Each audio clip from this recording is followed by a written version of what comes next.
नमस्कार. आजच्या या विश्लेषणात आपण पाहूया लॉ ऑफ अट्रॅक्शन सारख्या गोष्टी बऱ्याचदा का बरं अपयशी ठरतात. यामागचं खरं रहस्य दडलंय ते स्वरविज्ञान या प्राचीन श्वास विज्ञानात. हाच तो हरवलेला दुवा आहे. आता कुंभक म्हणजे काय, तर जाणीवपूर्वक श्वास रोखून धरणे. यामुळे थेट विश्वाशी आपली आंतरिक जोडणी होते. श्वास रोखण्याची हीच साधी कृती अवचेतन मनाचे म्हणजेच सबकॉन्शियस माइंडचे दरवाजे उघडणारी एक अद्भुत जैविक यंत्रणा आहे. श्वास रोखल्यावर रोजच्या चिंता आपुसुकच थांबतात, कारण त्या क्षणी शरीराला फक्त आणि फक्त जिवंत राहायचं असतं. अगदी बरोबर. अशावेळी मानवी चेतना पूर्णपणे फक्त ऑक्सिजन मिळवण्याच्या एकाच तीव्र गरजेवर केंद्रित झालेली असते. आणि गंमत बघा, जेव्हा श्वास पुन्हा सुरू होतो ना, तेव्हा आपलं तार्किक मन पूर्णपणे शांत, अगदी कोरे झालेले असते.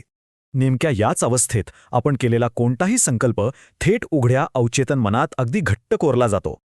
आश्चर्याची गोष्ट म्हणजे या पद्धतीचा योग्य सराव केल्यास केवळ 10 दिवसांतच जीवनात अगदी चमत्कारिक सुधारणा दिसू लागतात.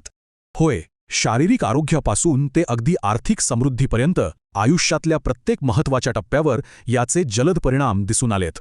चला तर मग श्वास रोखण्याच्या या शक्तिशाली विज्ञानाच्या 2 प्रमुख प्रकारांची आपण थोडक्यात तुलना करूया. पहिला आहे अंतःकुंभक.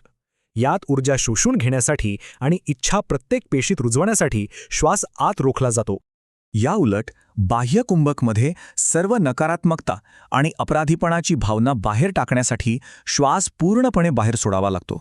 इथलं मुख्य रहस्य काय, तर कार्बन डायऑक्साईडचा शेवटचा अंश बाहेर पडेपर्यंत फुफ्फुसे अगदी पूर्णपणे रिकामी करणे. हे एक सखोल सत्य सांगते. आपण बाह्य गोष्टी नव्हे, तर जसे आपण आतून आहोत तेच आकर्षित करत असतो.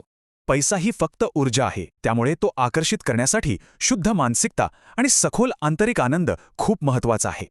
हे खरं आहे की जुन्या आठवणी पुसता येत नाहीत, पण या श्वसनाने त्या पाहण्याचा आपला दृष्टिकोन नक्कीच बदलतो.